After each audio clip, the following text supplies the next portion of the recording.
দুই ভাই একসাথে বৈশা খানা খাবো তুমি জানো না।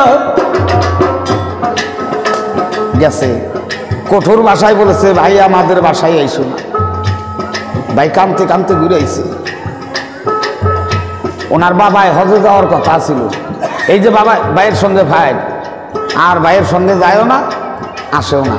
ওই গ্রামবাসীর সঙ্গে গ্রামবাসী দেখলো ছোট ভাই ধনী হয়ে গেছে, ডাক দিয়ে কয় তোমার বাবা হজে যাইবার চাইছিল যাই আরে নাই, উনি মারা গেছে, এখন হজের উপযুক্ত তুমি হইছো, তুমি যাও।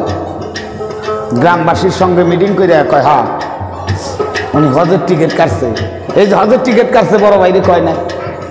ওই গ্রামের মানুষে কয় তোমার ছোট ভাই না হজে যাইব, কয় হ্যাঁ। ও যদি হজে যায় আমার কাছে না সই না যাবে না, আমি দোয়া দিব করিয়া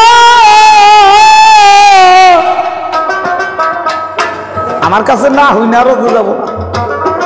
গ্রামের মধ্যে একটা নিয়ম আছে না বাজান, যারা আল্লাহ হজ করতে যায় সব মানুষকে দাওয়াত করে। গ্রামবাসীকে সবাইরে দাওয়াত করছে, বড় ভাইয়ের বাড়িতে দাওয়াত দেয় নাই। বড় ভাইটাই কয় বাবা গো তুমি না কইছিলে তোমার কলজের টুকরা ছোট ভাই পাড়ায় সব মানুষকে দাওয়াত করছে, আমাকেও দাওয়াত দেয় নাই।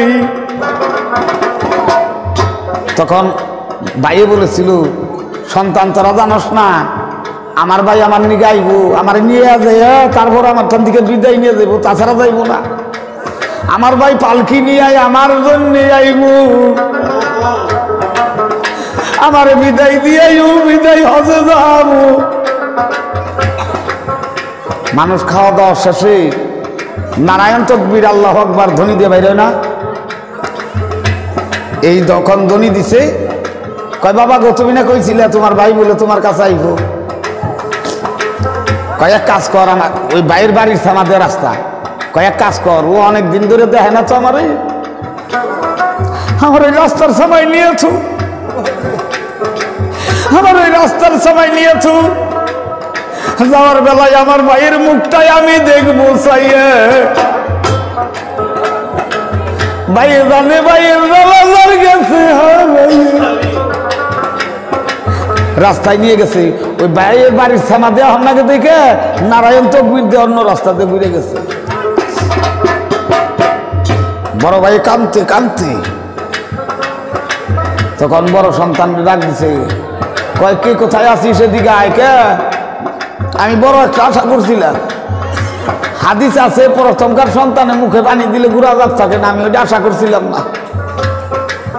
আমি কইছিলাম কি শেষ বিদায় কালে আমার গুণের বাইক হইয়া যদি মুখে পানি দেয় রে দিয়া জন্মের মতো বিদায় হব দুনিয়া সারিয়ে।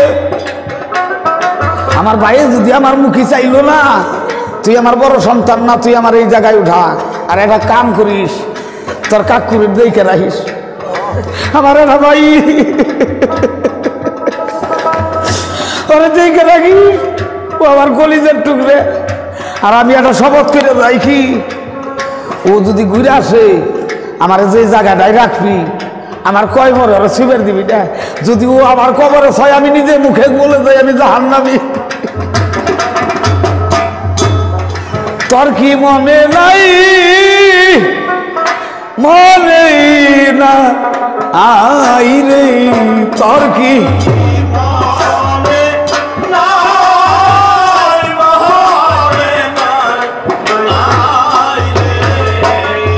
ভাইয়ে জানে ভাইয়ের জালারে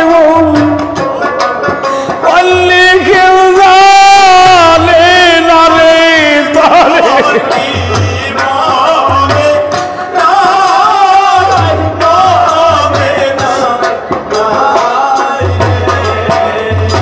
ভাই সুখে কাঁদতে কাঁদতে গুণের ভাইয়ে গেছে পাগল হইয়া রে।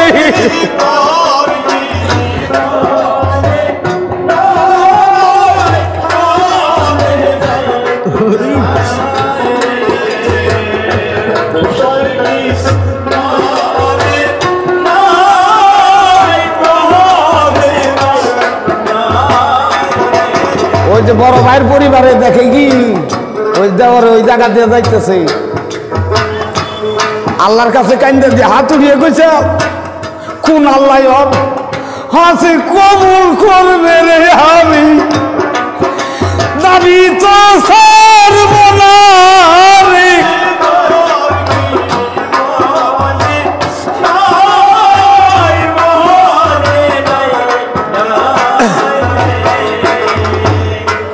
বড় ইয়া আমার স্তনের মধ্যে কামড় দিছে, আর ছোট ছোট কইসা আমার স্তনের মধ্যে কামড় দিছিল। 32 দানের দুধের দাবি ছাড়ব না আমি, আমি দেখব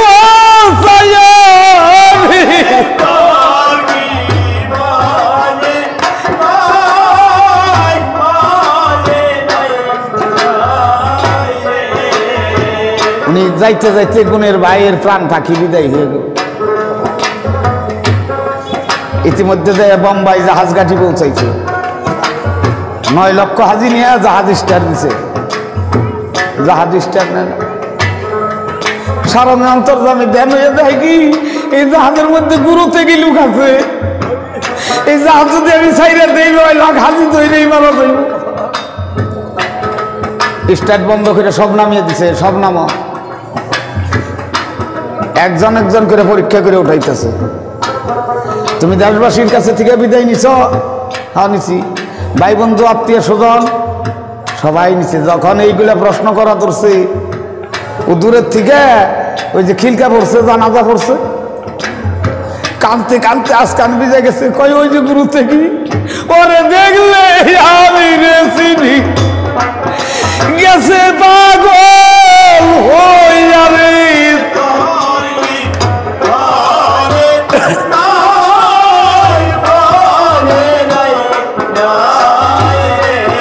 জিজ্ঞাসা করছে তুমি কি দেশবাসীর কাছে থেকে বিদায় নিছ? হ্যাঁ সবার কাছে থেকে বিদায় নিছি, আসার সময় একটা ভুল করে আইছি।